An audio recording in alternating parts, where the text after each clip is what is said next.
Hello guys, welcome to my YouTube channel the study point. Guys, मैं अमित फिर से मैं अपने नेक्स्ट वीडियो के साथ में आप सबों के बीच उपस्थित हुआ हूं। गाइस, आज हम लोग बेसिकली बात करने वाले हैं क्लास 9th और 10th के सब्जेक्ट मैथ के जो पहला चैप्टर वास्तविक संख्या है, उसी का एक मेन टॉपिक है किसी भी रेखनीय वाले संख्याओं को परिमेय संख्या के रूप में लिखना या p/q के रूप में लिखना। तो गाइस, आज हम लोग सीखेंगे कि किसी भी रेखनीय वाले संख्याओं को p/q के रूप में कैसे लिखते हैं।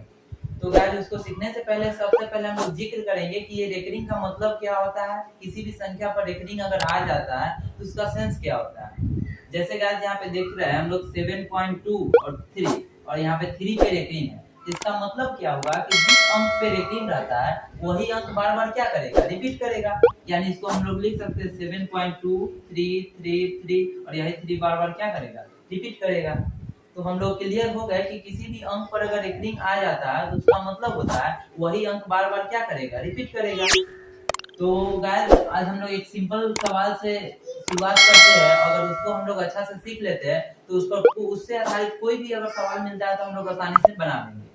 जैसे मान लेते हैं एक सिंपल सवाल लिए हुए है 0.73 और 3 पर रेकरिंग है।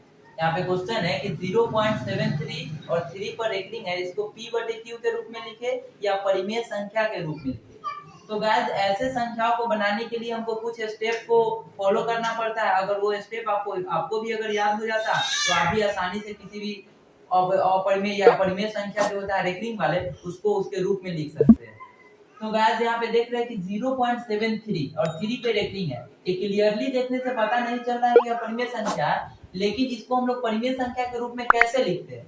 वैसे तो ये होता ही परिमेय संख्या है, लेकिन इसका रूप का अभी क्लियरली पता हमको नहीं है। तो उसके रूप में कैसे लिखेंगे उसी को हम लोग एक स्टेप से, मतलब उसमें 4 स्टेप को हमको फॉलो करना है। चारों स्टेप को फॉलो करते करते हम लोग इसके परिमेय संख्या के रूप में आसानी से पहुंच जाएंगे।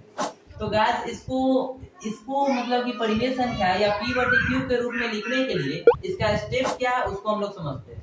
सर्वप्रथम पहला स्टेप है, ये इसको सॉल्व करने का स्टेप हुआ, चरण हुआ। पहला स्टेप में क्या करना है कि सर्वप्रथम रेकरिंग वाले संख्याओं को किसी भी चर राशि से मान लेना है। चर राशि कहने का मतलब एबीसीडी के कोई भी अक्षर से, एबीसीडी में जो 26 अक्षर होते हैं ए से लेकर जेड तक, उसमें किसी भी चर राशि से इसको क्या करना है, मान लेना है। जैसे मान लेते हैं इसी को हम लोग अब सॉल्व कर रहे हैं, आप लोग समझोगे बढ़िया से। जैसे मान लेते हैं इसको सॉल्व करना है तो सबसे पहले मान लेंगे माना कि इसको किसी भी चर राशि मान लेते हैं a, माना कि a इज इक्वल टू 0.73 और 3 पे रेकरिंग है। तो इससे पहले अभी हम जिक्र किए हैं कि रेकरिंग का मतलब होता है वो संख्या बार बार उसमें क्या करेगा, रिपीट करेगा। तो इसको लिख सकते हैं a इज इक्वल टू 0.7333, यही 3 जो है बार बार रिपीट करेगा। मतलब इसको डॉट डॉट लिख दीजिए, इसका मतलब हुआ यही 3 बार बार क्या करेगा, रिपीट करेगा। तो जो हमको यहाँ पे समीकरण मिलेगा उसको मान लेंगे। मान लेते हैं समीकरण 1 हो गया। तो हम लोग का यहाँ तक जो है स्टेप 1 जो है स्टेप 1 खत्म हो चुका है। पहला स्टेप यही करना था, सर्वप्रथम रेकरिंग वाले संख्याओं को किसी भी चर राशि से मानना। तो हम लोग रेकरिंग वाले संख्याओं को चर राशि से मान लिए और जिस पर रेकरिंग था उसको 2-3 बार अपना से लिख कर समझ गए कि इस रेकरिंग का सेंस क्या होता है, वो इस अंक क्या कर रहा है, इसमें बार बार रिपीट कर रहा है। तो गाइस, सेकंड स्टेप में हमको क्या करना है कि रेकरिंग वाले अंकों की संख्या के अनुसार प्राप्त समीकरण में गुणा करना। सुनिएगा, समझना है इसको किस प्रकार से वहां पे हम लिखे, उसका मतलब क्या हुआ। रेकरिंग वाले अंकों की संख्या, तो देखेंगे दशमलव के बाद कितनी संख्या पर रेकरिंग है, रेकरिंग वाले अंकों की संख्या के अनुसार प्राप्त समीकरण में गुणा करना। तो यहाँ पे देखते क्या है कि दशमलव के बाद कितनी ऐसी अंक है जिस पर रेकरिंग दिया हुआ है। तो यहाँ पे हम लोग देख रहे हैं कि दशमलव के बाद एक ही ऐसा अंक है, यानी 3 एक ऐसा अंक है जिस पर रेकरिंग है। अगर दशमलव के बाद एक अंक पर रेकरिंग रहता है तो उस समीकरण में आप लोग 10 से गुना करोगे। अगर 2 अंक पर रेकरिंग रहता है तो उसमें 100 से गुना करोगे। 3 अंक पर रेकरिंग रहेगा तो उसमें 1000 से, 4 अंक पर रहेगा तो 10,000 से। उसी के अकॉर्डिंग उसमें क्या करते हैं, गुना करते हैं। तो सेकेंड स्टेप में यही हमको करना है कि रेकरिंग वाले अंकों की संख्या के अनुसार उसमें गुना करना है। तो यहाँ पे हम लोग देख रहे हैं कि दशमलव के बाद एक ही ऐसा अंक है जिस पर रेकरिंग है, इसलिए हम लोग समीकरण 1 में कितना से गुना करेंगे, 10 से। क्योंकि अभी हम बताया है कि दशमलव के बाद अगर एक अंक पर रेकरिंग है तो उसमें 10 से गुना कीजिए, 2 पर रेकरिंग है तो 100 से, 3 पर है तो 1000 से। तो हम लोग क्लियर हो गए कि समीकरण 1 में हम लोगों को कितना से गुना करना है, 10 से। यहाँ पे लिख लेंगे समीकरण 1 गुने 10 से। मतलब समीकरण 1 में जो है 10 से गुना करना है। तो 10 से गुना कीजिए तो हो जाएगा 10a इज इक्वल टू, इसमें 10 से गुना करेंगे तो 7 इधर आ जाएगा, तो 7.333 यही 3 बार क्या करेगा, रिपीट करेगा। और इसको जो है हम लोग कोई नेक्स्ट समीकरण मान लेंगे। समीकरण 1 मान चुके हैं, इसको मान लीजिए समीकरण 2। समीकरण 2 क्लियर है। तो यहाँ तक हम लोग क्या किए, सेकेंड स्टेप को भी कवर कर चुके हैं। थर्ड स्टेप में क्या करना है इसको समझना है। थर्ड स्टेप में देखना है कि दशमलव के बाद जिस अंक पे रेकरिंग न हो उसके संख्या के अनुसार नया प्राप्त समीकरण में गुना करना। मतलब दशमलव के बाद जो अंक पर रेकरिंग नहीं है उसके संख्या के अनुसार जो हमको नया प्राप्त हुआ समीकरण उसमें गुना करना। तो देख रहे हैं यहाँ पे कि दशमलव के बाद एक ही ऐसा अंक है जिस पर रेकरिंग नहीं है। दशमलव के बाद एक ही ऐसा अंक है जिस पर रेकरिंग नहीं है, उसी के अकॉर्डिंग उसमें क्या करते हैं, गुना करते हैं। तो जब एक पर रेकरिंग नहीं है तो उसमें 10 से गुना कीजिए, 2 पर नहीं रहेगा तो 100 से गुना कीजिए, उसी के अकॉर्डिंग उसमें क्या करते हैं, गुना करते हैं। तो हम लोग क्लियर हो गया कि जो नया हमको समीकरण मिला है उसमें फिर से कितना से गुना करना है, 10 से गुना करना है। तो लिख लेंगे यहाँ पे समीकरण 2 गुने 10 से, 2 गुने 10 है। यहाँ पे कंफ्यूजन नहीं होना है कि शुरू में भी 10 से गुना किया और अंत में भी 10 से गुना। इसका ई 10 से गुना करने का मतलब होगा कि दशमलव के बाद एक संख्या पर रेकरिंग था उसके लिए 10 से गुना होगा। फिर ई 10 का मतलब होगा कि दशमलव के बाद एक संख्या पर रेकरिंग नहीं है उसके लिए इसमें 10 से गुना करते हैं। चलिए 10 से गुना करते हैं। 10 में 10 से गुना कीजिएगा तो 101 हो जाएगा, और इसमें 10 से गुना करेंगे तो एक अंक इधर आ जाएगा तो हो जाएगा 73 यानी 77.333, और यही 3 क्या करेगा, बार बार रिपीट करेगा। इसको मान लेंगे नया समीकरण, यानी 2 मान चुके हैं, इसको मान लेंगे 3। हमको 3 समीकरण प्राप्त हो गया। तो यहाँ तक हम लोग जो है थर्ड स्टेप को भी क्या कर लिए, कवर कर लिए। चौथा स्टेप में क्या करना है उसको समझते हैं। चौथा स्टेप में लिखा हुआ है अंतिम समीकरण से उससे पहले वाले समीकरण को घटाकर चर राशि का मान ज्ञात करना। चौथा समीकरण कह रहा है कि अंतिम समीकरण से उससे पहले वाले समीकरण को घटाकर जो चर राशि हम लोग माने उस चर राशि का क्या ज्ञात करना है, मान ज्ञात करना है।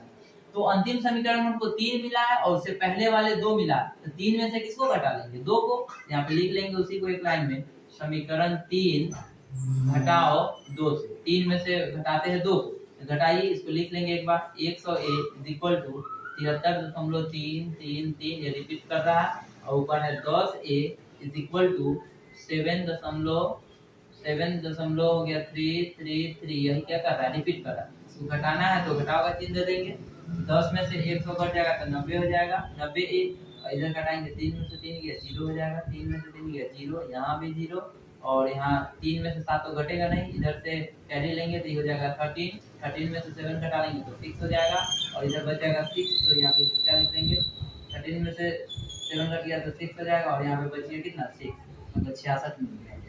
तो फिर यहाँ इसके आगे क्या करना है कि दशमलव के बाद तो 0 का वैल्यू नहीं होता है, इसलिए इस 0 को लिखे या नहीं लिखे उसका कोई मतलब नहीं।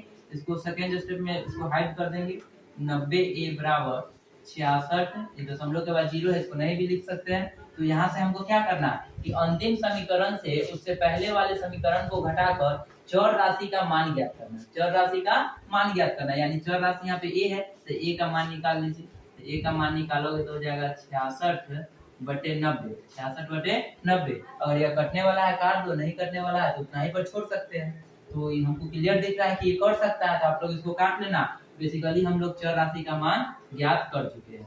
तो इसी को देखिए, यही a जो है, a हम लोग किसको माने हुए थे, 0.73, इसको लिख सकते हैं, इसलिए a को माने हुए 0.73 और 3 पर रेकरिंग है, तो a के नीचे लिख लेंगे 0.73 और 3 पर रेकरिंग है, और यह किसके बराबर है, 66/90 के। तो ये इसका मान हमको मिल गया। तो यह विषयनिष्ठ प्रश्न के रूप में अगर इस प्रकार हमको बनाना होगा तो बना देंगे, और इसके अंत में जो हेंस हम लोग लिखते आता 0.17 और 3 पर रेकरिंग का परिमेय संख्या के रूप 66/90 होगा। यही है गाइस, बेसिकली हम लोग का आंसर आ चुका है। तो गाइस इस प्रकार से अगर कोई भी सवाल आता है तो आप लोग आसानी से बना लोगे, बशर्ते आप लोगों को ऐसे सवाल को बनाने के लिए इस 4 स्टेप को फॉलो करना है। अगर आप इस चारों स्टेप को अच्छा से समझ गए हो, अच्छा से अगर ध्यान में रख रहे हो, तो कोई भी सवाल इस प्रकार के मिलेगा तो आप लोग आसानी से बना सकते हो।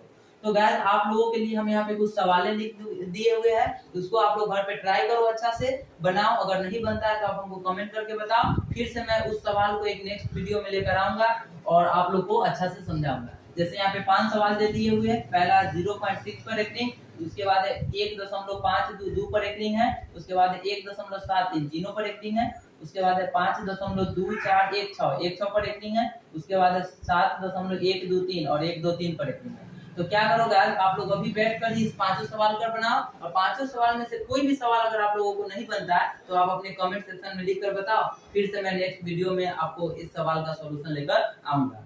तो गाइस अगर ये वीडियो अगर आप लोगों को अच्छा लगा है तो आप कमेंट करके बताओ, और इसको ज्यादा से ज्यादा शेयर करो और इस चैनल को सब्सक्राइब करो। इसके लिए मैं आप सभी को धन्यवाद।